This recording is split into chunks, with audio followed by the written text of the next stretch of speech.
Well, hello everybody. Monica here with another Creating Today with Handmade Bay. How is everybody? Welcome to our regular members who are part of the challenge this month. Remember, it's Mother's Day, and if you're new, welcome, and hopefully you stick around.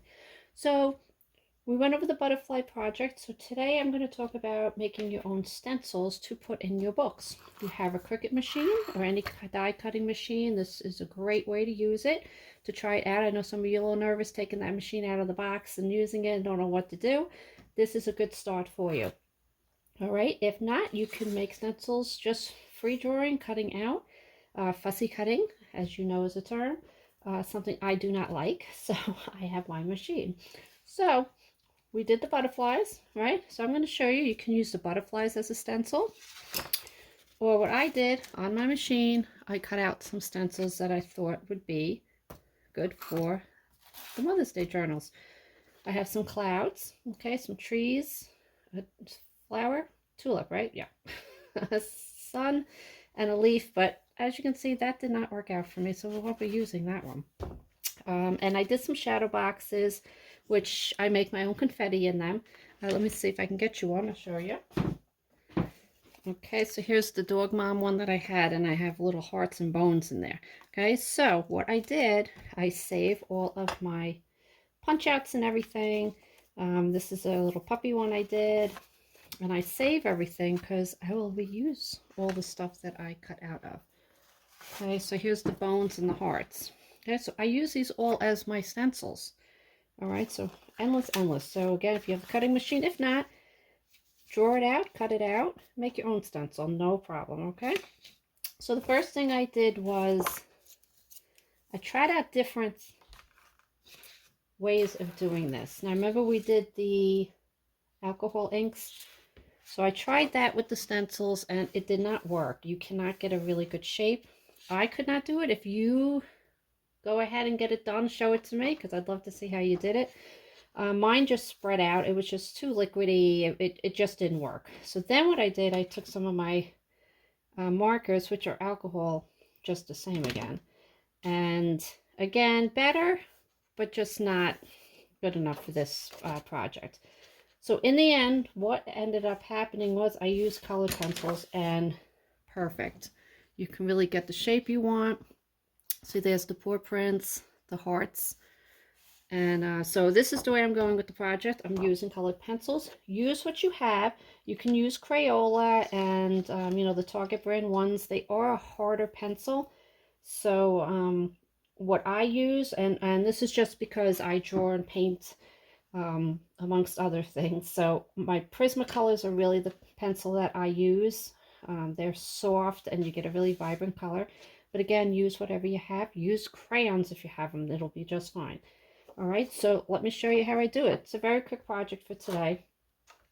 All right, so we have our stencils, and all I did was take, let's see, we'll do the paw prints. I'll show you these first, okay? And I'm going to take my brown.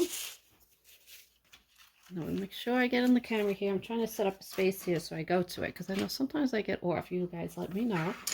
I try to improve. All right, so we're going to stencil that. All right, good, that'll do it. You're just going to hold the stencil and you're just going to color it inside. And some of you have used stencils before, so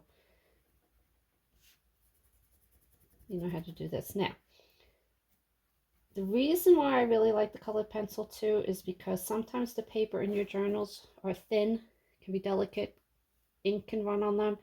So you really need to test it out if you want to use it on a certain paper. And know that it's going to work. Okay, colored pencils usually works with everything, so it's a safe bet. Okay, so look at that. Perfect, perfect. Okay, so let me show you. Now these, I'll try these for you. Do it on the back of here. So now what I did here, I did different sizes of the trees. Okay, I did different sizes of the clouds, so you can build upon it in your journal. Okay, and I'm going to show you what I did with some of these after. Okay, so I just want to demonstrate these again. So you're just going to lay it on your paper, get some green, and then we're just going to go ahead, and you can color these in You could just outline them. If you don't want to do that, color it in a different color. But you can really get creative with this, okay? Now, since it's a pine tree, I'll go ahead and maybe color it like this, okay, and have a smooth look. Remember, whatever strokes you use in your drawings and coloring it in adds a whole different effect, okay? So here's a cloud. Now, since this is a cloud, you can go ahead and outline it, and it doesn't even need to be perfect, right? And for a cloud, since a cloud is fluffy, I tend to use circle strokes, okay? And it'll give her a softer look, and you can leave it like that, just a fun, funky little cloud there. Abstract kind of, right? Or you can go little circles and fill it in and make it soft. And then you can go ahead and use different colors. So that's a little lighter. Why not throw some pink in there, right? Do whatever you want. Overlap the colors. Now with the Prismacolors, if you go, like say with the pink and the blue, you'll get some purple hues in there by doing that, okay? And light, you can press harder, make it darker, whatever you want to do. So that's it, guys. Colored pencils, and cut out some stuff on your cutting machine. You could even take your hole punch, cut out a design with that. Okay, everybody has hole punches, right? And let's see, we'll take this, and you can go ahead and just do some circles, or whatever your hole punch. There's so many shapes out there with hole punches that it's, you know, endless little butterflies and whatever. So if you don't have a cutting machine, see if you got some of those hole punches. And again, your discount stores will have some of this stuff, so you don't have to spend a lot. Remember, budget. Okay, and there you go. And you could even do this with another color. Let's see, we did purple. Let's do a yellow, and you can offset it. We'll do that. Purple and yellow go good together, right?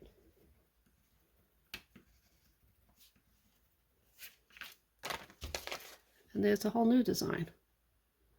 Okay, you want to go 3 colors? Let's try a 3rd color. Overlap again in a different direction. Let's see. Have some of the yellow peeking out, some of the purple peeking out.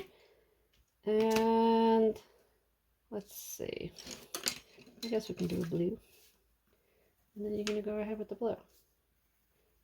That blue might be a little too dark. But with this one, I went over the yellow with the blue, so we got some green going on in the middle there. So experiment, see how it comes out. It's really fun. My favorite part is experimenting with stuff, because you never know what's going to happen, and there's usually always a happy surprise. So there's that. You could fill a whole page in with that. See how the green and the yellow got the blue and yellow? It ended up giving you green in the middle. So I mean, just tons of stuff you can do. So let me show you what I did. I will let you guys get to it. So in this one, I did the flowers. Now this is for Mom, right? So if this is from a child, how cute is this, right? Just a little stencil. Looks like somebody drew it. Okay, here I did a little cloud with a sun. You see how I overlapped the clouds? I did that circular motion there. So you can make it look very primitive looking. You can really work on it and make it fancy. Whatever you want to do. And I know I did one in here. Here's the trees that I did. I don't know, I think it looks cute. I thought it was fun. So try it out. Let me know how it goes. Post your pictures. I'm going to have another giveaway. And this week I'm going to reveal next month's challenge. Look at the last video I posted for you. I gave you a little hint. Hopefully you'll see some guesses. And remember, we're all in this together. Let's make it a creative one. Thanks for being here. See you next time.